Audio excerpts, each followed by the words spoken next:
राम मंदिर पर एक बार फिर सवाल उठे हैं और इस बार सवाल उठाया है आरजेडी के विधायक फतेह बहादुर सिंह ने।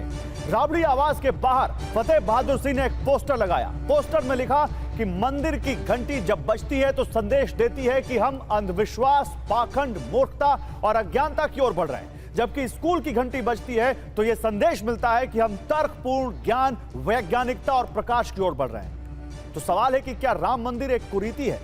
राम मंदिर नहीं बनना चाहिए? क्या कहना चाहते हैं फतेह बहादुर सिंह? या फिर फतेह बहादुर सिंह समेत विरोधियों को डर है कि राम मंदिर के जरिए 2024 में बीजेपी की हैट्रिक तय है और उनके पास इसका कोई एंटीडोट नहीं है? आज अड़ी में बात इसी की करेंगे। राम मंदिर के मौके पर विद्यालय की घंटी क्यों बजी? बीजेपी के पास राम मंदिर की मलाई, इसीलिए विरोधी लेकर आए ये खटाई, विरोधी लेकर आए इस तरह का विरोध। लेकिन चलिए उससे पहले आपको बता देते हैं फतेह बहादुर सिंह ने क्या कहा। आरजेडी विधायक फतेह बहादुर सिंह ने कहा है कि नौजवानों के हाथ में कलम और किताब होनी चाहिए। कौन मना करता है इससे? कौन कहता है कि किताब और कलम नहीं होनी चाहिए? लेकिन सत्ता में रहने वाले लोग बच्चों को अंधकार में ढकेल रहे हैं। यह कहा उन्होंने। मंदिर बनने से वहां सिर्फ पाखंडी और मनुवादी लोगों का ही विकास होगा, यह कहा उन्होंने, बाकी लोगों का नहीं। हमें तो शूद्र कहा गया है, हम हिंदू हैं ही नहीं, और तो और धर्म ग्रंथों में हिंदू धर्म का कोई जिक्र नहीं है। यह कहते हुए आरजेडी के डेहरी ऑन सोन के विधायक फतेह बहादुर सिंह। तो पटना में राबड़ी आवास पर जो पोस्टर आरजेडी के विधायक फतेह बहादुर ने लगवाया, उसका कथन और उसका राजनीतिक प्रयोग भी आपको दिखाते हैं। दरअसल वो जिस चीज को कोट कर रहे हैं उसकी टाइमिंग पर आप देखिए सवाल क्या है। मेरे हाथ में वो पोस्टर है और यही पोस्टर इस वक्त आपको ये यहां पर इस बिग वॉल पर दिख रहा है। ये जो पोस्टर है, ये जो आप देख रहे हैं, इस पोस्टर में क्या कुछ लिखा है ये आप देखिए। मंदिर का मतलब है मानसिक गुलामी का मार्ग और स्कूल का मतलब होता है जीवन में प्रकाश का मार्ग। मतलब इधर देखिए, मंदिर का मतलब मानसिक गुलामी का मार्ग। राजनीतिक प्रयोग क्या है? इस पोस्टर के कथन का इस वक्त राम मंदिर के समय राजनीतिक प्रयोग है सनातन पर प्रहार। क्या ये यहां पर इनकी चाल है? आगे बढ़ते हैं, आगे की लाइन। आज पूरा पोस्टर मैं डिकोड कर रहा हूं आपके सामने। इस पोस्टर का कथन है स्कूल का मतलब जीवन में प्रकाश मार्ग, ये यहां पर लिखा हुआ है। तो इसका राजनीतिक प्रयोग स्कूल में ढूंढ रहे राम मंदिर की काट। क्या विरोधियों को यह लगता है कि राम मंदिर की जगह हम स्कूल की, कलम की और पेन की बात करेंगे, किताब की बात करेंगे तो ये उनको 2024 में फायदा देगा? आगे बढ़ते हैं, आगे आइए। यहां लिखा है मंदिर की घंटी बजती है तो हमें संदेश देती है कि हम अंधविश्वास, पाखंड, मूर्खता और अज्ञानता की ओर बढ़ रहे हैं। यानी ये जो कथन है इसका राजनीतिक प्रयोग क्या यह है कि हिंदुओं को बांटकर बीजेपी के वोट बैंक में सेंध लगाया जाए, हिंदुओं को वर्गों में एससी, एसटी, ओबीसी, ईबीसी, अगड़ा पिछड़ा इसमें बांटें और राम मंदिर के जरिए बीजेपी जिसको पूरा हिंदुओं को एक साथ लाकर 2024 में जो हैट्रिक बनाने की कोशिश कर रही है, क्या वो यहां पर कोशिश कर रहे हैं कि उसमें सेंध लगाओ? अब यहां देखिए, यहां लिखा है स्कूल की घंटी बजती है तो यह संदेश मिलता है कि हमें तर्कपूर्ण ज्ञान और वैज्ञानिकता व प्रकाश की ओर बढ़ रहे हैं। यानी कथन ये जो है इसका राजनीतिक प्रयोग, राम मंदिर ट्रस्ट ने स्कूल बनाया तो क्या संदेश आएगा? क्या ये जो कह रहे हैं कि स्कूल की घंटी बजती है, क्या राम मंदिर ट्रस्ट ने स्कूल की घंटी बजाई तो क्या उसका फायदा बीजेपी को मिलेगा? क्या उसका फायदा वहां उस स्कूल में पढ़ने वाले लोगों को नहीं मिलेगा? आखिरी लाइन, अब तय करना है कि आपको किस ओर जाना चाहिए। ये जो कथन है, क्या ये बीजेपी को ये कह रहे हैं, क्या ये राजनीतिक प्रयोग है कि बीजेपी को वोट या इंडिया को वोट देना है, या आपको तय करना है? वो राम मंदिर की बात करते हैं, हम स्कूल कॉलेज की बात करते हैं, वो पाखंड की बात करते हैं, हम बात करते हैं यहां पर ज्ञान की, हम बात करते हैं प्रकाश की। अब इसके उद्घाटनकर्ता कौन है? ये इस पोस्टर में लिखा हुआ है उद्घाटन करता है बिहार के शिक्षा मंत्री डॉक्टर चंद्रशेखर। और इनका बैकग्राउंड आपको मालूम है, रामचरितमानस की चौपाई पर इन्होंने सवाल उठाए थे, जिसको लेकर इन पर काफी सवाल उठे थे। अब इसके जो निवेदक हैं वो कौन है? निवेदक हैं फतेह बहादुर सिंह, आरजेडी के विधायक, जिन्होंने राम मंदिर पर सवाल उठा दिया और जो कहा उन्होंने वो मैंने अभी आपको बताया। और राम मंदिर के उद्घाटन को लेकर असदुद्दीन ओवैसी ने कल क्या कहा था वो भी देखिए। असदुद्दीन ओवैसी ने कहा था कि नौजवानों, मस्जिदों को आबाद रखो। हमने मस्जिद खो दी और आज वहां पर क्या हो रहा है, जहां 500 साल इबादत की वो जगह हमारे हाथ में नहीं। कहीं ऐसा ना हो कि मस्जिदें हमसे छीन ली जाएं। विश्व हिंदू परिषद के अंतर्राष्ट्रीय कार्यकारी अध्यक्ष आलोक कुमार ने आरजेडी विधायक के पोस्टर और ओवैसी के बयान पर जवाब दिया और कहा कि मंदिर को मूर्खता और पाखंड कहने वाले आरजेडी को समय आने पर समाज उत्तर देगा। और ओवैसी के मस्जिद वाले बयान पर कहा कि ओवैसी का मस्जिद पुनर्स्थापना की बात करना संवैधानिक व्यवस्था का अपमान करने जैसा है। और देखिए, इसी पर बात करने के लिए इस वक्त हमारे साथ आलोक कुमार जुड़ चुके हैं, वीएचपी के कार्यकारी अध्यक्ष हैं, अंतर्राष्ट्रीय कार्यकारी अध्यक्ष, और तमाम मेहमान अलग अलग पार्टियों से इस वक्त हमारे साथ हैं। हमारे साथ मोहम्मद हारून रशीद हैं, नेता हैं जेडीयू के शर्मा हैं, बीजेपी के प्रवक्ता हैं, सैयद असीम वकार हैं, एआईएमआईएम के प्रवक्ता हैं, प्रियंका भारती हैं, आरजेडी की प्रवक्ता हैं। अभी आलोक जी जुड़े नहीं है, शायद आलोक जी जुड़ेंगे तो उनके पास जाएंगे, लेकिन प्रियंका भारती, फतेह बहादुर सिंह मंदिर की घंटी से अज्ञानता, मूर्खता, अंधविश्वास और पाखंड का संदेश निकलने की बात कहते हैं। क्या ये आरजेडी का ऑफिशियल स्टैंड है और आरजेडी इस बात को पर उनका सपोर्ट करती है? माफी चाहूंगी, आप अपना नाम मुझे बताएंगे? गौरव जी, आपने उस स्लोगन का जो पोस्टर लिखा हुआ था उसको पूरा पढ़ा, अंत तक पढ़ा, लेकिन उसका आखिरी शब्द छोड़ दिया। उसका आखिरी शब्द था सावित्रीबाई फुले। वो कथन किनके हैं? सावित्रीबाई फुले जी के हैं। सावित्रीबाई फुले कौन थी? वो इस देश की सबसे पहली महिला शिक्षिका थी, जिन्होंने अपने साड़ी के ऊपर कीचड़ झेल कर न जाने क्या क्या झेला, क्योंकि उनको बेटियों का पढ़ाना उनका लक्ष्य था। इसलिए उन्होंने ये कथन दिया, क्योंकि बेटियों को पढ़ने की मनाही थी, नहीं पढ़ने दिया जाता था। वो शिक्षा पढ़ाने के लिए स्कूल जाती थी तो उनके ऊपर कीचड़ फेंके जाते थे, गोबर फेंके जाते थे, ताकि वो पढ़ा ना पाए। तो ये सावित्रीबाई फुले जी के कथन है, ताकि महिलाओं को शिक्षा मिल पाए, ताकि बेटियां पढ़ पाए। जहां पे पढ़ने की मनाही थी वहां पर लड़कियां आगे बढ़ पाए। पर आज क्या हो रहा है? आज आप स्वयं देख रहे हैं ना, बीएचयू में आईआईटी जाकर के वहां पर महिला छात्रा का बलात्कार होता है। बलात्कार करने वाले कौन? मोदी जी हमेशा कहते हैं कि माँ गंगा ने मुझे बुलाया, तो माँ गंगा ने उनके साथ साथ आईटी सेल के बलात्कारियों को भी बुलाया है क्या, कि आओ वहां पर जितनी महिलाएं हैं, छात्राएं हैं, विद्यार्थी हैं, सब तुम उनका बलात्कार करो। आप खुद हमें बताइए, महिला आयोग का रिपोर्ट का डाटा आया है कि 100 में से 50 बलात्कार के केस कहां से आ रहे हैं? महिलाओं पर हिंसा के केस कहां से आ रहे हैं? मंदिर से क्या कनेक्शन है प्रियंका? इसका मंदिर से क्या कनेक्शन है? मंदिर से कनेक्शन सावित्रीबाई फुले बता रही हैं, हम थोड़ी बता रहे हैं। आपने जो बीएचयू की घटना का जिक्र किया, आपने जो बीएचयू की घटना का जिक्र किया, उसका इससे क्या मतलब है राम मंदिर से? उसका मतलब हमारा ये है राम मंदिर से कि राम मंदिर में तो राम अब बसे ही नहीं है, वो तो वनवास ले लिए। जहां पर महिलाओं के साथ इतना बलात्कार होगा वहां राम जी विराजमान रहेंगे क्या? कब के छोड़ के निकल गए, और निकल कर कहां बसे हैं? वो तेजस्वी जी के मन में। तब ना बिहार में रोटी रोजगार मिल रहा है, क्योंकि भगवान भी यही कहते हैं और इंसानियत भी यही सिखाती है कि भजन से पहले भोजन की चिंता होनी चाहिए। और भोजन कैसे मिलेगा? रोटी रोजगार से। के शर्मा जी, ओके प्रियंका, के शर्मा, भजन से पहले भोजन की व्यवस्था नहीं कर रहे हैं आप लोग और सबको यहाँ पर रामधुन सुना रहे हैं। नहीं, मुझे तो बड़ा आश्चर्य है कि जिस प्रदेश से आती हैं प्रवक्ता महोदया, वहाँ तो राम राज्य है, वहाँ तो हत्याएं हो नहीं रही हैं, वहाँ तो बलात्कार हो नहीं रहे हैं, वहाँ तो सरेआम गोलियां नहीं मारी जा रही हैं, वहाँ पर जिंदगी इस समय जीना मुहाल है। बिहार के अंदर में रोज वहाँ पर हत्या न हो तो उनके दिन नहीं पूरे होते। उस राज्य से वो आती हैं और वहाँ पर वो भगवान बसाए हुए हैं। मैं बिहार से आती हूँ, आप उत्तर प्रदेश की बात कर रहे हैं। नहीं, मैं बिहार की बता रहा हूँ मैडम। बिहार के आंकड़े पढ़े हैं आपने? कितनी हत्याएं वहां पर हुई हैं और कितनी हत्याएं होती हैं रोजाना? वहां हत्याओं से बिहार जो है पटा पड़ा है।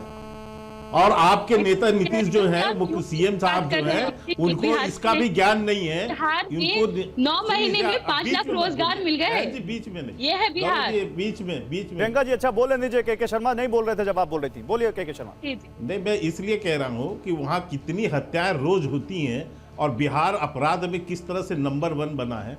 तो नीतीश कुमार जी तुम्हारा राम राज्य चला रहे हैं और इतने बड़े रामराज चला रहे हैं वो, और इतने ज्ञान वहां पर प्रकाश फैला हुआ है कि सदन के अंदर नीतीश कुमार जिस भाषा का प्रयोग करती हैं, ये प्रवक्ता बहन सुन नहीं पाएंगी उसको। मैं सुनी हूँ, जिस भाषा का उपयोग किया पूरा देश थूक रहा था उनके मुंह पर। मैं गौरवान्वित हूँ, ज्ञान के स्तर का जो है सामाजिक ज्ञान है उनका। रहा है सेक्स एजुकेशन के ऊपर कोई बात कर रहा है, इसके लिए पूरे देश की महिलाएं गौरवान्वित हैं। ये सदन में सेक्स एजुकेशन पढ़ाया जाता है। क्यों नहीं? सदन के अंदर में किसको पढ़ा रहे थे आप सेक्स एजुकेशन? बात नहीं करेंगे, नहीं, इस पे आप बात नहीं करेंगे। आप महिला बलात्कार के ऊपर बात करेंगे, पहलवानों को धकेल के मारा गया, ने क्या किया, इसके ऊपर बात नहीं करेंगे आप। नहीं, मुझे आश्चर्य है। मुझे आश्चर्य इस बात की है कि आप गलत जो जिसका टर्न है वो बोलेगा तो शायद हमारे पास अच्छी डिबेट होगी। बोलिए के शर्मा। नहीं, मुझे बहुत आश्चर्य है कि एक महिला प्रवक्ता जो बैठी हैं, जिस तरह का वहां पर सदन के अंदर दृश्य देखने को मिला, उसका समर्थन कर रही हैं, उसका ये कहते हुए कि वो सेक्स एजुकेशन की पढ़ाई कर रहे हैं। अरे सांसदों को, वहां विधायकों को सेक्स एजुकेशन पढ़ा रहे थे, क्या कह रही हैं आप? कहां चला गया आप लोग का सोच? आप रोजगार से बोलेंगे नहीं, कुछ तो सोचिए बहन जी। प्रियंका जी देखिए, मैंने बीच में 2 बार बोला है कि मत बोलिए, क्योंकि आप जब बोल रही थी तो बाकी कोई पैनलिस्ट नहीं बोल रहा था। ऐसे तो बात नहीं पूरी हो पाएगी, आपस में बहस होती जाएगी। जल्दी से के शर्मा बात पूरी करिए। जहां तक रामचरितमानस के ऊपर इनके शिक्षा मंत्री प्रश्न उठा रहे हैं और जो बातें फतेह बहादुर इनके एमएलए बोल रहे हैं, एक हमारे यहाँ कथन है गौरव जी कि अज्ञानी के हाथ में यदि शास्त्र लग जाए तो वो शस्त्र बन जाता है, और वही हालत आज देखने को मिल रही है। मैं बहुत कुछ इसलिए नहीं कहना चाहता कि मंदिर के ऊपर बहुत से प्रश्न उठे हैं और ये हमेशा से इन लोग की नीति रही है, क्योंकि इनको मुस्लिम तुष्टीकरण की राजनीति करनी है। तो स्वाभाविक है कि हिंदू धर्म हो या हिंदू धर्म के अब भगवान हो या सनातन धर्म हो, उस सब पर इनको जो है अपशब्द बोलना है और किसी भी तरह से ये बताना है कि देखिए हम हिंदू के, हम आपके तुष्टीकरण के चैंपियन हैं, हम मुसलमानों को खुश करने के लिए हिंदुओं को जी भर के गाली बक सकते हैं, उनके देवी देवताओं का अपमान कर सकते हैं, हमें इस बात की स्वतंत्रता है, हम करने में कोई दिक्कत नहीं है, लेकिन हमें वोट आपका चाहिए। तो ठीक है, आपकी सोच और प्रवृत्ति ये है। इसीलिए लोकसभा के अंदर में आज क्या हालत हुई आरजेडी की, जिनके बैठे हुए हैं सदस्य, 0 सीट है, 0 सीट। इसी बिहार की जनता ने एक सांसद नहीं बनने दिया इनका वहां, तो वो हालात इनके जनता ही कर रही है, हम नहीं कर रहे हैं। शर्मा आप आइए मेरे साथ वही बिहार की जनता कर रही है। उनसे भी बात कर लेता हूं। मेरे साथ इस वक्त देखिए मोहम्मद हारून रशीद हैं, जेडीयू के लीडर हैं। रशीद साहब, सीधा सवाल, आरजेडी के विधायक फतेह बहादुर सिंह के इस बयान से और उनके इस पोस्टर से क्या जेडीयू सहमत है? देखिए, किसी भी व्यक्ति को अपने धर्म का पालन और धर्म पर चलने का अधिकार है, लेकिन किसी भी धर्म के विरोध में बोलना, किसी के आस्था के खिलाफ बोलना मेरे समझ से उचित नहीं है। सबको अपने अपने धर्म की प्रशंसा करने का, प्रचार प्रसार करने का हक है, और हमारा संविधान भी कहता है कि आप जिस धर्म को चाहे माने। अब ऐसी कोई बात ना बोली जाए जिससे समाज में वैमनस्यता और कटुता फैले, मैं इसका मानने वाला हूं, और हमारे नेता माननीय मुख्यमंत्री नीतीश कुमार जी भी इसी विचारधारा के हैं। होता है तो क्या आप ये मानते हैं कि फतेह बहादुर सिंह का ये बयान हिंदू आस्था के खिलाफ था? मैं ये कह रहा हूं कि अगर किसी भी व्यक्ति के किसी भाषा से, भाषण से, विचार व्यक्त करने से किसी धर्म पर के मानने वालों को, लोगों को आघात होता है, तो इनको जो है सो समझना चाहिए कि हम क्या करें। वही मैं पूछ रहा हूं आपसे, क्या फतेह बहादुर सिंह ने ऐसा किया जिससे हिंदू आस्था की को आघात पहुंचा, हिंदू विचारों पर प्रहार हुआ? प्रवक्ता अभी कह रही थी कि आपने पूरी बात नहीं कही, उन्होंने अपने पोस्टर में किसी का बयान दर्ज किया। हाँ, मैं नहीं जानता और किसी का नहीं, सावित्रीबाई फुले का। और सावित्रीबाई फुले ने जब ये कहा था तब राम मंदिर नहीं बना था। मैं आपसे पूछ रहा हूं, सावित्रीबाई फुले का जो पोस्टर, सुनिए मेरी बात सुन लीजिए, सुनिए रशीद साहब, सावित्रीबाई फुले का कोट करके जो पोस्टर राबड़ी आवास के बाहर आरजेडी के विधायक ने लगाया, क्या जेडीयू उनके इस पोस्टर से और उनके बयान से सहमत है? नहीं है, और नहीं है तो क्यों नहीं? ये बात तो राष्ट्रीय जनता दल के लोग बताएंगे कि उनकी पार्टी की ओर से उनके दल के साथी ने जो पोस्टर लगाया वो सही है या गलत। मेरी मान्यता है, सर आप तो गठबंधन में हैं, आप क्या मानते हैं? आप सरकार चला रहे हैं उनके साथ। हम सभी धर्म का सम्मान करते हैं, बराबर सम्मान करते हैं, और सबको अपने अपने धर्म के लिए काम करने का, प्रचार करने का, पूजा इबादत करने का अधिकार है। अरे सर घुमाइए मत सर, यहाँ पर राजनीतिक रैली नहीं हो रही है सर, समय कम है, 35 मिनट का शो है, दाएं बाएं मत जाइए। हाँ या ना में विधायक ने सही कहा, गलत कहा? ये उनसे पूछिए, इस पर मेरा नो कमेंट। नो कमेंट अपने आप में बहुत बड़ा कमेंट होता है रशीद साहब, दर्शक सब समझता है। नो कमेंट नहीं, मेरा कोई कमेंट नहीं है। आरजेडी मतलब तो यही है कि जेडीयू बच रही है, जेडीयू आरजेडी पर हार्श स्टैंड लेने से बच रही है। ये मेरे पार्टी का विचार मैं व्यक्त नहीं कर रहा हूँ। आपने मुझसे बात किया है तो सर, मैं मैंने अपना आपको निजी विचार कैपेसिटी आपके पे नहीं सामने बुलाया है, पेश कर मैंने रहा हूं। आपको पार्टी के प्रवक्ता के, पार्टी के लीडर के तौर पर बुलाया और आप पार्टी के प्रतिनिधि के तौर पर इस डिबेट में शामिल हुए। प्रवक्ता नहीं हूँ, पार्टी का लीडर जरूर हूँ, पार्टी के लीडर लेकिन के तो हैं आप। सच्चाई लेकिन हम लोग, हमारी पार्टी किसी भी धर्म के खिलाफ नहीं है। असीम वकार, बताइए मुझे, क्या फतेह बहादुर सिंह ने जो कहा वो सही कहा, गलत कहा? राम मंदिर के समय ये बात कह सावित्रीबाई फुले को कोट करके क्या मकसद दिखता है उनका? गलत तो संजय निषाद ने भी कहा। अब आरजेडी की प्रवक्ता बहन हमारी जवाब दे नहीं पाई आपको। पहले तो ये पूछिए बीजेपी प्रवक्ता से कि संजय निषाद जी ने गलत जो कहा था रामचंद्र जी के बारे में, उनको मंत्री क्यों बनाए हुए हैं? सीता जी को कहा गया टेस्ट ट्यूब बेबी, उस पर बीजेपी क्या स्टैंड लेगी? नरेश अग्रवाल ने रामचंद्र जी के बारे में लोकसभा में जो टिप्पणी की थी, उसके बाद उनको बीजेपी ने अपने में ले लिया, उनके लड़के को मंत्री बना दिया। तो देखिए, मैं बताऊं आपसे, जवाब तो बीजेपी भी नहीं दे पाएगी, और मैं समझता हूं जवाब आप भी नहीं दे पाएंगे एंकर साहब। गौरव भाई, बताइए, संजय निषाद ने जो कहा था रामचंद्र जी के बारे में, देने के लिए तो फिलहाल हूं क्या भी वो नहीं, कहना मैं तो चाहिए सवाल था? पूछने के लिए हूं। असीम क्या वकार भाई, बीजेपी को उनको नहीं, क्या नहीं नहीं, आप पूछिए इनसे, बीजेपी से। मैं आपसे पूछ रहा हूं, क्या संजय निषाद पे कार्रवाई होना चाहिए थी, नहीं होना चाहिए थी? हाँ बिल्कुल बिल्कुल, मैं दूसरी कह रहा हूं, आप बात, पूछिए दूसरी सवाल। बात। के शर्मा जवाब स्वामी देंगे। प्रसाद के शर्मा मौर्य- जवाब दीजिए, दीजिए। अरे, के शर्मा जवाब दीजिए। बिल्कुल जवाब दूंगा। हाँ, अरे सुनिए पहली तो बात सर। तो मैं अरे वकार साहब सुनिए को तो बता सर। दूं। अच्छा अरे अच्छा, सुनिए एक सर। मिनट, के शर्मा उनकी सुनिए उनकी सर, बात जवाब। पूरी नहीं अरे हुई है। मुझे टाइम ही नहीं देंगे आप, ऐसे कैसे या तो चलेगा जवाब काम? ले लीजिए, या तो जवाब ले लीजिए वकार भाई, या तो फिर आप देखिए, पूरा बोलिए और फिर बाद में सवाल नहीं, पूछिए। नहीं। या तो जवाब ले लीजिए, अरे या पूरा पहले बोलिए। पूरा, अरे पहले पूरा तो बोल लेने हाँ, दीजिए। बोलिए, पूरा बोलिए फिर। आप जल्दी में बहुत हैं, बहुत जल्दी में हम हैं जल्दी आप। में नहीं है, हम चाहते हैं देखिए, तुरंत बात पहुंचे, स्वामी प्रसाद इंस्टेंट। मौर्य जिस तरह की भाषा का इस्तेमाल कर रहे हैं मर्यादा पुरुषोत्तम रामचंद्र जी के बारे में, जिस तरह की भाषा का इस्तेमाल कर रहे हैं, जिस तरह की भाषा का इस्तेमाल हिंदू धर्म के बारे में कर रहे हैं, उत्तर प्रदेश में सरकार बीजेपी की, मुख्यमंत्री योगी आदित्यनाथ जी मिनट भर में बुलडोजर भेज देते हैं, वो बुलडोजर बाबा के नाम से मशहूर हैं। केंद्र में सरकार मोदी जी की। कार्रवाई कौन करेगा? जेल कौन भेजेगा? आसिम वकार करेंगे? कौन करेगा कार्रवाई? जेल कौन भेजेगा? मतलब आप लोग, मैं समझता हूं कि स्वामी प्रसाद मौर्य को जो बयान दे रहे हैं, कहीं ना कहीं पीछे से छूट मिली हुई है उनको, वरना स्वामी प्रसाद मौर्य की इतनी हिम्मत थोड़ी ना है कि मर्यादा पुरुषोत्तम राम के बारे में इस तरह की बात बोल दें। अब इस पे बीजेपी जवाब नहीं देगी ना, आप पूछेंगे। अरे मैं तो पूछ रहा हूँ, आप ही बीच में बोल देते हैं, पूरी बात बोलने दो। जितनी मैं ताकत तो लगा पूछ रहा के हूं। वो सख्ती से आप पूछिए, अभी पूछ रहा हूं, बताइए। के शर्मा कहाँ जवाब पूछ दीजिए। रहे हैं आप? स्वामी आप प्रसाद कुछ नहीं मौर्य पूछ पर रहे क्यों हो, नहीं कार्रवाई आप होती? खुद डरे हुए बताइए, हैं। सरकार आपकी, बताइए। मैं के बिल्कुल जवाब देता हूँ। पहली बात, इन्होंने संजय निषाद जी की। संजय निषाद जी ने जिस समय ये बयान दिया था, उस समय ना हमारी पार्टी के साथ वो गठबंधन में थे, और उस समय हमने खुलकर उनकी आलोचना की थी और खुलकर हमने विरोध किया था, और कहीं ना कहीं उनको वापस भी लेना पड़ा। नरेश अग्रवाल जब बोले थे तो उस समय समाजवादी पार्टी के वो सांसद थे, राज्यसभा में बोले थे, और वकार साहब उस समय आप भी समाजवादी पार्टी के ही थे, उस समय आप डिफेंड करने आए थे।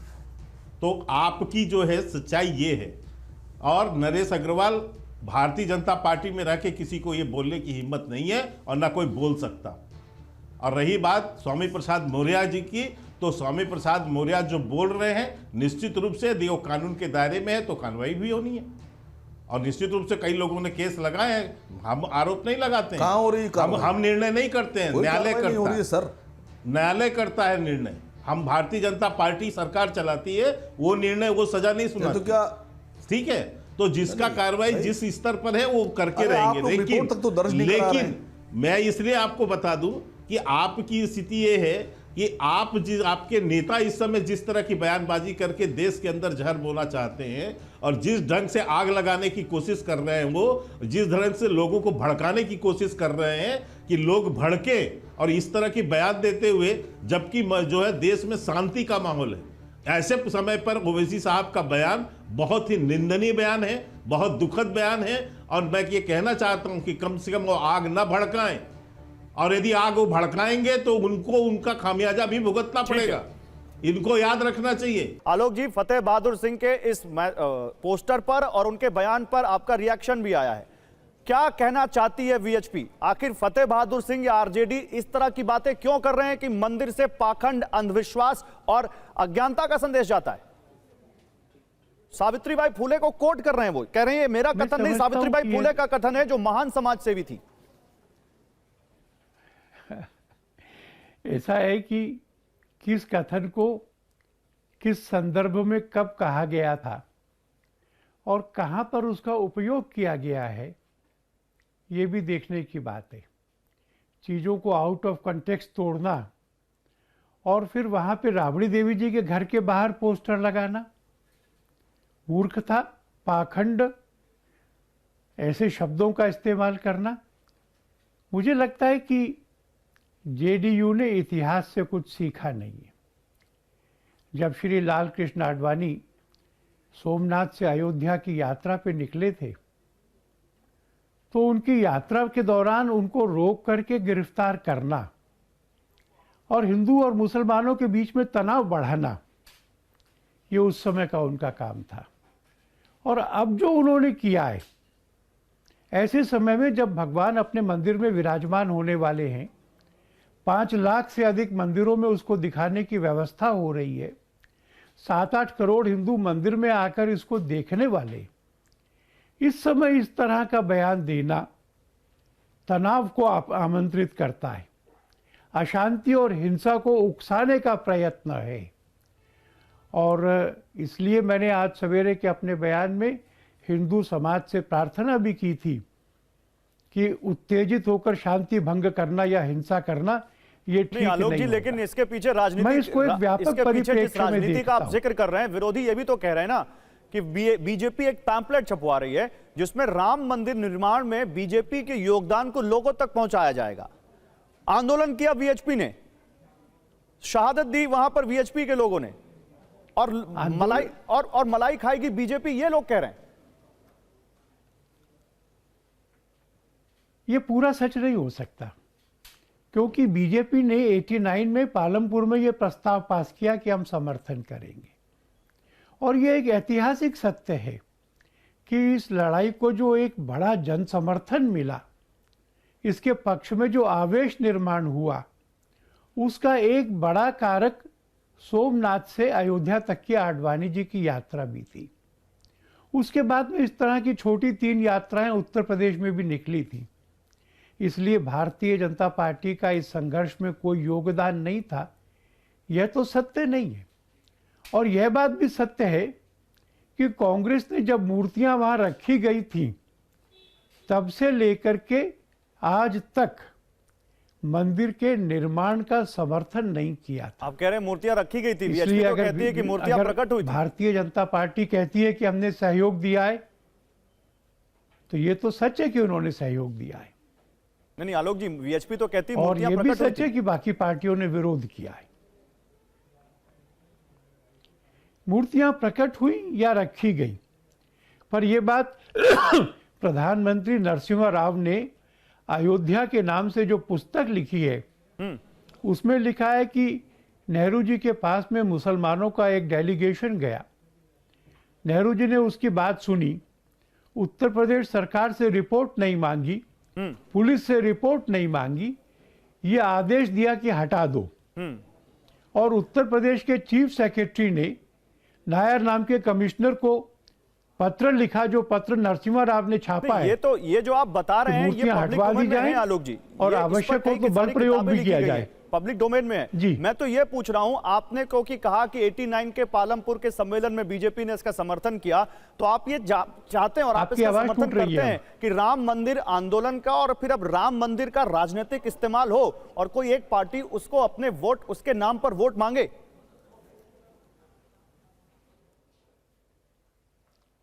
मैं समझता हूं कि ये एक ऐसा सवाल है जिसके संदर्भों के बगैर बात नहीं की जा सकती। और संदर्भ ये है कि बाकी पार्टियों ने इसका उग्रता से विरोध किया था। आज़ादी के बाद में मंदिर बनाने की लड़ाई का विरोध ना तो मुगल कर रहे थे, ना ब्रिटिश सरकार कर रही थी। भारत की चुनी हुई सरकारें, केंद्र की उस समय की, उत्तर प्रदेश की, वो विरोध कर रही थी। पर उनके पास में अभी भी रास्ता है। मैं तो स्वयं खड़गे जी के पास गया था। हम लोगों के प्रतिनिधि सोनिया जी और अधीर रंजन चौधरी जी से भी मिले। हमने निमंत्रित किया है। मैंने आश्वस्त किया है कि अगर वो आएंगे तो उनका पूरा सम्मान होगा, तो कुछ कहा उनको उन्होंने आदर आपसे से आने के लिए? बिठाएंगे तो वह इसमें शामिल हो सकते हैं। उन्होंने कहा कि हम देखेंगे। अब वो आते हैं कि नहीं आते हैं, इसमें ये उनको निर्णय करना है। जिनका नाम ही सीताराम है, हम उनके पास भी गए थे, सीताराम येचुरी के पास में। बाद में उनकी पार्टी का बयान आया था कि वो नहीं आएंगे। अगर वो आएंगे तो सबके राम हो जाएंगे, आए ना। नहीं, जिसके नाम में ही राम है वो भी आने से मना कर रहा है, तो आपसे कुछ कहा था उन्होंने? जी हाँ, नहीं, हम लोगों से नहीं कहा। ये तो बाद में वृंदा कारत जी का बयान आया था। हम लोगों से उन्होंने जानकारियां ली, बात की और फिर कहा देखेंगे। और हम लोग ये अपेक्षा भी नहीं कर रहे थे कि वो इंस्टेंटली डिसाइड करें। We did not want to embarrass them, इसलिए वो बाद में सोचें, जैसा भी ठीक समझे करें। हमको निमंत्रण देना चाहिए था, इसलिए हमने दिया। नहीं, लेकिन आलोक जी, राम मंदिर का राजनीतिक इस्तेमाल होना चाहिए या नहीं होना चाहिए, इसका एक बड़ा सवाल है विपक्ष की तरफ से। वो बार बार कह रहे हैं कि बीजेपी ने राम को जैसे किडनैप कर लिया है। मैं उनके इस आरोप से सहमत नहीं हूं। अगर हम विपक्ष के नेता को आदर के साथ बुलाते हैं तो प्रधानमंत्री को बुलाने में क्या आपत्ति हो सकती है? क्या यह सच नहीं है कि कांग्रेस के राज में जब सोमनाथ मंदिर का पुनरुद्धार हुआ था तो उस पुनर्निर्मित मंदिर के उद्घाटन के लिए स्वयं राष्ट्रपति डॉक्टर राजेंद्र प्रसाद गए थे? क्या यह सच नहीं है कि मंदिर के रिनिर्माण का फैसला ये भारत के मंत्रिमंडल ने नेहरू जी की अध्यक्षता में हुई बैठक में किया था? इसलिए राजनीति का इस्तेमाल करने की कोई बात नहीं है। उस समय राजेंद्र प्रसाद जी के जाने का इस्तेमाल विपक्षी पार्टी के खिलाफ किया गया था, क्योंकि यहां पर इस घटना का इस्तेमाल कांग्रेस के खिलाफ करती है पार्टियां, बीजेपी। मैं उसके बारे में इतना ही कहूंगा कि कांग्रेस को इसमें अपने आचरण में सुधार लाना होगा। अब भी संभव है, उनको निमंत्रण है, वो इसमें शामिल हों। अगर स्वयं राजीव गांधी अपने चुनाव अभियान की शुरुआत अयोध्या में राम राज्य की बात से कर सकते हैं, तो जैसा दिग्विजय सिंह जी ने प्रेस को कहा है, सोनिया जी और कांग्रेस के लोग इस निमंत्रण को स्वीकार करके वहां आकर के प्रभु राम के सामने माथा टेकेंगे, ठीक है, तो राम सबके हैं, यही साबित होगा। और अगर वो अपने आप को इस आयोजन से दूर रखेंगे तो राजनीतिक परिणामों तो फिर आलोक जी, राम अगर सबके हैं तो राम के नाम पर वोट एक पार्टी के क्यों? फिर तो राम के वोट भी सबके होंगे। ऐसा ही होना चाहिए, पर यह तो उन लोगों को तय करना है कि राम उनके हैं कि नहीं। अगर वो माइथोलॉजिकल थे, वास्तविक पुरुष नहीं थे। बिल्कुल जी, बिल्कुल सर, आपका बहुत शुक्रिया सर, बहुत शुक्रिया, आपने अपना कीमती वक्त हमें दिया। आलोक जी, आलोक कुमार यहाँ पर वीएचपी के अंतर्राष्ट्रीय कार्यकारी अध्यक्ष। अब बताइए, यहाँ पर वीएचपी तो कहती है राम सबके हैं, प्रियंका, फिर आप अपने क्यों नहीं मानती राम को? फिर आप राम मंदिर में खोट क्यों देखती हैं? हम राम मंदिर में खोट देख ही नहीं रहे हैं। खोट नियत है बीजेपी में। बीजेपी की नियत में बीजेपी कर्नाटका के पोर्टल से एक पिक्चर शेयर हुई थी, आप सभी ने देखा होगा, जहां पर मोदी जी का अवतार राम जी से बड़ा है और रामलला को हाथ पकड़ के मंदिर लेके जा रहे हैं मोदी जी बड़े हो गए क्या श्री राम से? और दूसरी बात जो अभी वीएचपी के अध्यक्ष महोदय कह करके गए हैं लालू जी के बारे में कि 90 के दशक में, और नहीं, आडवाणी जी कर रहे थे, जब वो निकाल रहे थे तो रोका था लालू जी ने, बिल्कुल रोका था। और वो हमारे गौरव की घड़ी थी, क्योंकि बीजेपी उस समय भी वही काम करी थी जो आज कर रही है, राम के नाम पर देश में आग लगाने का काम, देश में दंगा भड़काने का काम। आप मुझे एक बताइए, राम मंदिर या मंदिर में मंदिर की घंटी में खोट देखना, पाखंड देखना, अंधविश्वास देखना आपको दिखता है? आपकी पार्टी ने कितने यहाँ पर स्कूल बनवाए बिहार में, बताइए कितने स्कूल बनवाए?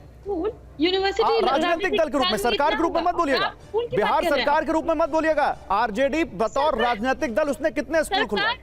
सरकार, एक मिनट, एक पार्टी स्कूल खुलवाती है या फिर सरकार स्कूल खुलवाती है? गौरव जी, कौन स्कूल खुलवाएगा? फंडिंग कहाँ से अरे आएगी? मंदिर, सरकार मस्जिद स्कूल और खुलवाती चर्च है के ना। तौर पर कितने स्कूल खुले मैं आपको गिना सकता हूँ, मंदिर- कितने यूनिवर्सिटीज है मंदिर- मैं गिना सकता हूँ, मैं गिनाऊं आपको? मंदिर आप बताइए मंदिर आरजेडी ने मस्जिद के बतौर तौर पर- पार्टी कितने स्कूल खुलवाए? आरजेडी, अभी आपने देखा होगा ना, 2 लाख शिक्षकों की बहाली अरे हुई है। सरकार शिक्षा की बात नहीं व्यवस्था कर रहा को हूं, भरवाने के लिए मैं राजनीतिक दल की बात कर रहा हूँ। वो सरकार के प्रवक्ता नहीं है फतेह बहादुर सिंह, वो आरजेडी के नेता हैं, राष्ट्रीय जनता दल के नेता है, वो बिहार सरकार के नहीं नेता है। गौरव जी, ये कहाँ पर होता है कि राजनीतिक पार्टी स्कूल खुलवाती है? हाँ, राजनीतिक पार्टी अच्छा। बलात्कारियों का सपोर्ट करके मंदिर उनको बचाती मंदिर खुलवाते हैं, मंदिर खुलवाते हैं, यही तो मैं कह रहा हूँ, मंदिर स्कूल खुलवाते हैं, राजनीतिक दल नहीं खुलवाते। और आपके नेता मंदिरों पर सवाल उठाते हैं, अच्छा, तो आप अलग बात पाखंड कर रहे फैलाते हैं। आप कह रहे हैं, आपके नेता कह रहे हैं मंदिर पाखंड फैलाते हैं। मैं कह रही हूँ ना, मैं कह रही हूँ ना, फतेह आपको बहादुर पता जी है कह रहे मंदिर हैं, स्कूल खुलवाते हैं कि नहीं खुलवाते हैं? मैं बताऊं आपको, मंदिर स्कूल खुलवाते हैं नहीं खुलवाते, मैं बताऊं आपको, अगर आपको नहीं पता है।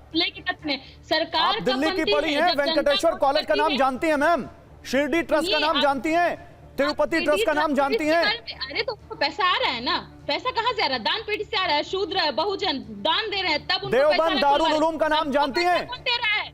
हमको पैसा कौन दे रहा है? अब बताइए ना पहले, कहाँ से अरे मंदिर के पास आपको पैसा आ रहा है? अच्छा, ये मंदिर किसके पैसे से बन रहा है? ये मंदिर, राम मंदिर किसके पैसे से बन रहा है मैम? सरकार पैसा दे रही है, बिहार सरकार ने पैसा दिया, यूपी सरकार ने पैसा दिया, केंद्र सरकार ने पैसा दिया। सबका जवाब एक है, दान पेटी। आप कहां से पैसा लाते हैं? आप पैसा कहां से लाते हैं? दान पेटी आप से चुनाव वो लोग लड़ने के लिए बनवाते हैं। पैसा कहाँ से लाती हैं, बताइए? दान पेटी से नहीं मिल रहा है। आरजेडी चुनाव लड़ने के लिए पैसा कहां से लाती है प्रियंका जी? कैसे लगती है? समर्थन से, लोगों के साथ से, लोगों के विश्वास से। अरे कम से कम यहाँ पैसा ऐसा नहीं कहाँ है से ना, लाती हैं? आप ये बताइए। का भी उसको समर्थन कर रहे हैं, वाह, बलात्कारी को वाह। छुपा रहे हैं और इस तरह से मैं सरकार बताता चला रहे हैं। आपको जनता चंदा देती है, आपको जनता दान देती है, आप उस पैसे से चंदा, उस चंदे से चुनाव लड़ती हैं और फिर आप उसी जनता के लिए नियम बनाती हैं। आपको मालूम है राम मंदिर के लिए कितना चंदा आया देश भर से? आपको फिगर मालूम है? राम मंदिर के ट्रस्टी में बैठ कौन गया? सारे के सारे एक जमात के लोग। क्या बात कर रही हैं आप? क्या बात कर रही हैं आप? सुप्रीम कोर्ट की गाइडलाइंस पे जो ट्रस्ट बना, आप उस पर भी सवाल उठा रही हैं। 6 ट्रस्टी में से 5 ब्राह्मण। आप ये रिप्रेजेंटेशन अब इसमें भी जाति, आप ये रिप्रेजेंटेशन कर रहे हैं। अब देश की सच्चाई ही ये आप जाती है। उठाइए, चलिए आप एक बार को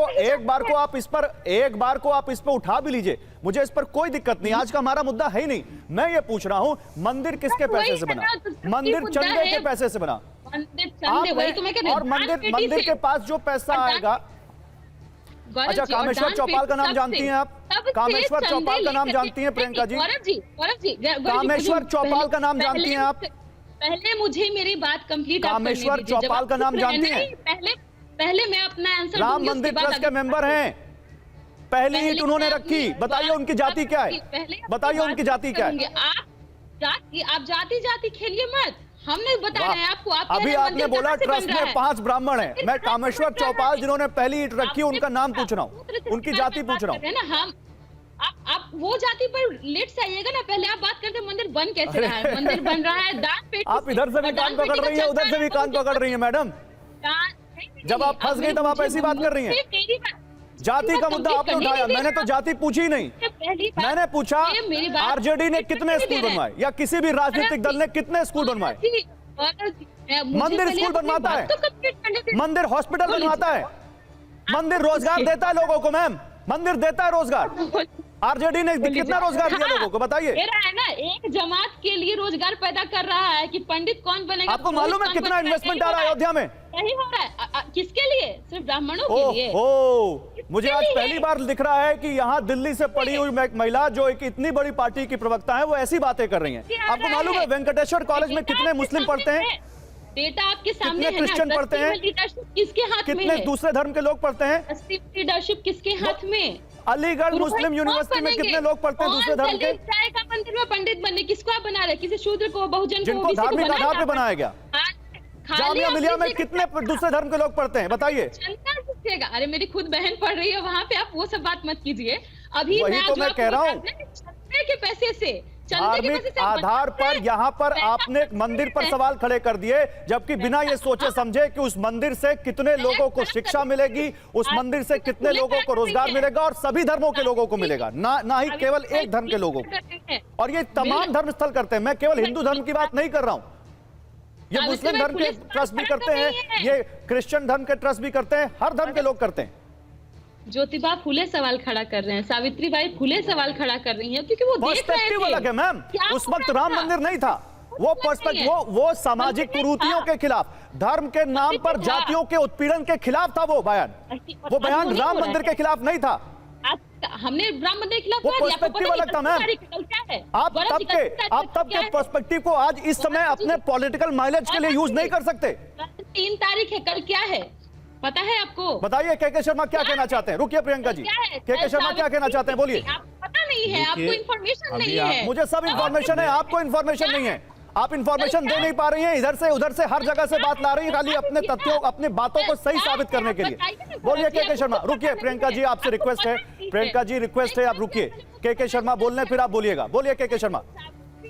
मैं अभी आपने इनसे पूछा कि आरजेडी के पास पैसा कहाँ से आ रहा है, आपने इनसे अभी प्रश्न पूछा कि आरजेडी के पास पैसा कहाँ से आ रहा है गौरव जी। आप तो जानते हैं प्रख्यात घोटाला, इस देश का सबसे बड़ा घोटाला चारा घोटाला, चरवाहा विद्यालय चारा घोटाला, जिसमें लालू प्रसाद यादव सजा याफ्ता है, और इस स्तर के सजा याफ्ता हैं कि वो 6 साल तक किसी पंचायत का चुनाव भी नहीं लड़ सकते। ये बाकायदा सजा हुई है उनको। उस पार्टी की प्रवक्ता बैठी है यहाँ, अपने नेता के जो पंचायत का चुनाव कानूनी रूप से संवैधानिक रूप से नहीं लड़ सकता, उस पार्टी की प्रवक्ता यहां पर बैठ के ज्ञान बांट रही है कि हमें पैसा कहां से आता है। यही घोटाले, यही भ्रष्टाचार करके आज पूरा परिवार बंधा पड़ा इसमें, जांच के घेरे पर खड़ा है लैंड स्कैम के मामले में। तो आज आप ये समझ सकते हैं कि उनकी पार्टी में पैसा ऐसे आता है, तो इसलिए उनको इसका प्रियंका जी, ज्ञान रुक नहीं जाइए, है। पैरेलल मत उनको बोलिए, इसका आपकी आवाज उनको नहीं जा इसका रही है, फिर नॉलेज आप हम थोड़ी पे ना आरोप है। लगा देंगे कि आपकी आवाज दबा दी। रुक जाइए, अभी रुक जाइए, के शर्मा जल्दी अपनी बात पूरी कीजिए, फिर मैं जाऊंगा तो असीम वकार के पास। मैं इसलिए आपको कहना चाहता हूं कि उनको ये सब चीजों का कुछ भी पता नहीं है। उनको तो एक रटा के भेजा गया है, इसलिए कि आप जाइए बोलिए। ज्योतिबा फुले, कल जो ज्योतिबा फुले उनका ही जन्मदिन है, तो उसके ही कार्यक्रम के लिए आप कर रहे हैं। बिल्कुल नहीं। अच्छा ठीक है, एक मिनट रुकिए, असीम वकार को मिलाना चाहूंगा। असीम वकार, मुझे एक चीज बताइए, राजनीति आपको करनी है, आप धर्म पे करेंगे, आप जाति पर करेंगे, लेकिन क्या आपको लगता नहीं कि मंदिर, मस्जिद, गिरजाघर का विरोध राजनीति के अंदर भी एक सीमा के तहत होना चाहिए? आपको वो लिमिट नहीं क्रॉस करनी चाहिए? असीम वकार, मैं एक चीज़ थोड़ा सा पूछना चाह रहा था, जानकारी नहीं है मेरी। जीतन राम मांझी आजकल किस पार्टी में है, मतलब किस उसमें है, गठबंधन में, एनडीए में है ना शायद, एनडीए में है, एनडीए का। जी जी जी जी, मुझसे पूछ रहे हैं आप या के शर्मा से? हाँ, जीतन राम मांझी साहब ने, हाँ नहीं सुनिए, वो आ गया जवाब। जीतन राम मांझी साहब ने मर्यादा पुरुषोत्तम राम के अस्तित्व पर ही सवाल खड़ा कर दिया था। आप उनके बयान उठा के देखिए, अभी नेट पे डालिए, गड़गड़ निकल कर आएंगे। और वो बीजेपी के साथ हैं आजकल, उन्होंने माफी भी नहीं मांगी। यानी मौका परस्ती है, उनका आप ये स्टैंड कह रहे आज हैं। भी यही है, नहीं वो जो उन्होंने कहा। ऐसा नहीं। बाकायदा उन्होंने अपनी बात को बाकायदा आप माफी उठाइए, मांगी। जीतन राम मांझी के बयान देखिए आप। हाँ मालूम मुझे जनाब, लेकिन जिनकी गुणगान आप कर रहे अच्छा, चलिए, हो, ठीक है, उस यहाँ पर पार्टी ने एक- तो मैं चाहता जिस हूं कि ये कांग्रेस बात के और आगे आप जाए, लेकिन बी अब टीम समय बन के खत्म हो बैठते चुका हो। है। के जी, के एक शर्मा जी, मिनट, मैं गुणगान ही नहीं कर रहा समय किसी खत्म मैं हो बता चुका दे है। रहा हूं। असीम वकार जी, जिस प्रियंका जी, कांग्रेस के शर्मा पार्टी जी, की आप गुणगान गाते हो और ये आरजेडी की प्रवक्ता बैठी है, वो तो बाकायदा कोर्ट में एफिडेविट दिए हुए हैं।